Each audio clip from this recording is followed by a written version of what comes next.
I think we can agree that this long-term care tax is deeply unpopular. Is that fair? I think you can safely say that. The following segment is brought to you in partnership with our friends over at Future 42. Turn your frustration into action at future42.org. Today and tomorrow, we're going to be talking about the new long-term care tax. If you have not already, you will soon see that coming out of your paycheck because it began at the beginning of July. So depending on how often you get paid, you probably have already seen it as a line item, and now you're poorer than you were because it's taking out, I think, 58 cents for every $100 you make in payroll deductions, so that maybe at a later point in life, you might benefit from the long-term care payout, which there's just so many issues of it, not to mention, is it even solvent? But people weren't able to opt out of it. There was a really small window for opting out of it for people who either already had their own long-term care or they were planning to retire out of state, and so then they wouldn't even be able to cash in on the benefit. There's just a slew of issues. So today and tomorrow, we're going to be talking about how do we get out of this mess, okay? There's a couple options. You can maybe have an initiative of the people, which we're going to talk about that tomorrow because there actually is an initiative right now to make the long-term care tax optional. Or you can have lawmakers who come back next session and realize, hey, this thing is deeply unpopular. It is an absolute disaster. So maybe we should go back and fix it, repeal it, or make it optional. So I invited Senate Minority Leader John Braun, the ranking Republican in the state Senate, on to talk about what they might do legislatively to, like I said, get us out of this mess. Senator John Braun, thanks for being here. Well, thanks for having me, Brandi. Always good to be on. I think we can agree that this long-term care tax is deeply unpopular. Is that fair? I think you can safely say that. And it kind of escaped from folks' consciousness there for a while, but now that they realize it didn't go away permanently, it's back and it's showing up, this week or next week in their paychecks, people are pretty upset about it. Yeah. What do you think are the fatal flaws of this program? Well, I mean, the math just doesn't work. And I've said all along, look, this is a real problem. We ought to be thinking about how we prepare for long-term care expenses, both individually and as a state. We ought to have, ways to make reasonable preparations. But, so that the idea that they had an idea to solve this and they ran it out and they tried it, they get credit for that. But at some point, it became very clear, look, the benefit isn't nearly enough to address the issue. It's expensive for people. A lot of people can't use it because they leave the state or for any number of reasons. It just doesn't mathematically work well. When you get to a situation like that, there's no harm done if you just say, hey, look, it's still a problem. We should still keep trying, but this solution doesn't work. Let's set it aside and try something different. Had they done that, I think we'd all be on the same page. We'd all be saying, let's try and solve this problem, but they won't.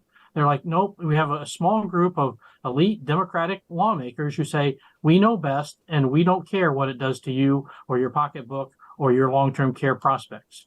Yeah, well, you say, there's no harm done if you just say, hey, tried that, didn't work. But there is harm done to people's political egos and their ideology. And I think that's what we need to sort of get past. So before we talk about what can be done from a legislative perspective next session, given the fact that this would require any changes in the legislature would require a good number of Democrats to admit that, hey, this policy that we pushed did not work. Do you think there's an appetite or enough pressure for them to walk away from it?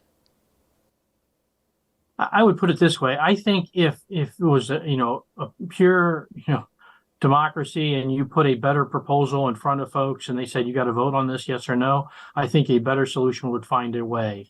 The challenge we see in Olympia, and frankly, it's just the way our government runs, is a small group of very progressive lawmakers can control that caucus and keep reasonable solutions from coming to a vote. And that's what we're standing in the way right now. I don't think today, this is just my speculation, I don't think today this bill they've passed, it's an absolute disaster, would pass the Senate today. I don't think it'd have the votes. I think you could get a better solution passed if it could get to the floor, but that's the challenge. We have a small group of elite elected Democrats who want to stand in the way of really solving this problem. Yeah. So talk about what Republicans would do to either fix it or to reverse it. What are you guys planning? Well, I think the first step is to stop it and say, look, this doesn't work. And so that would be either a repeal, we could delay it indefinitely. I don't, I mean, how you do it doesn't matter. You saw, many of us supported the delay because it was at least a step in the right direction, even if it didn't solve the problem. So I think the first step is to step back and say, this isn't working. Let's stop hurting people's pocketbooks. Let's stop making Washington less affordable, and rethink this. There are a couple ideas out there. I have an idea that just says, okay, you're not willing, the other side, you're not willing to admit this is a failed program. Let's at least make it optional for folks. And that's what a bill that I have does. That's what the initiative that's been proposed does. And we'll let the people vote. They're smart, capable people in our state. They can decide whether it's worth it or not. Once you get past that, though, and you have to figure out what next, I personally think, there's a private market that was robust, that did address the issue. And some make the argument that policies were too expensive. That is true, but that's really only true for the platinum plans, the ones that really gave you everything. If you want something that frankly exceeds, is more modest, but exceeds the current, proposal, you can do that at less cost based on private insurance. And we can reinforce that.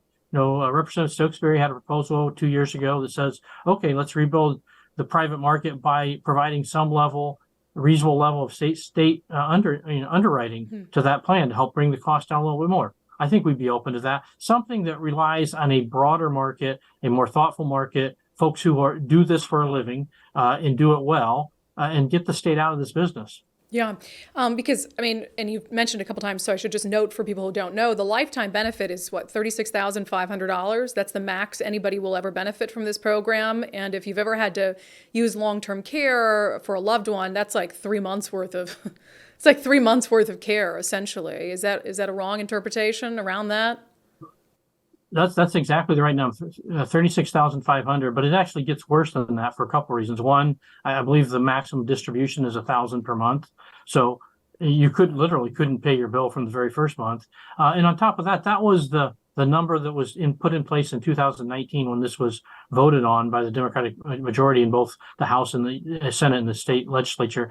That number hasn't changed in spite of about 25% inflation since then. It's not going to change until we start paying this, if it goes forward in 2026. So it's going to be even lower number effectively due to inflation because of the time period to put all this in effect. This is not solving the problem. This is not getting after people's real needs when it comes to long-term care. Yeah. So, Senator, if this coming legislative session, I know it's a bit away, but this is an important issue people are thinking about right now. If Republicans introduced a bill that would make the long-term care program optional, do you feel that you could get some Democratic co-sponsors?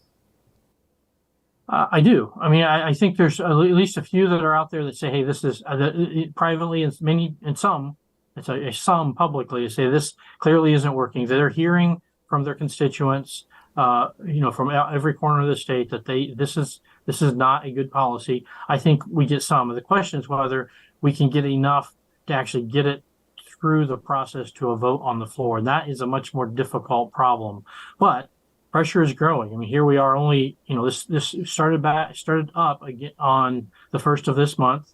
The volume from constituents across the state is getting louder each day. They're very frustrated with this program. So I think it's possible. At the very least, that's our job. We got to go try. We ought to propose better ideas, more thoughtful ideas that reflect the wishes of the people of the state of Washington.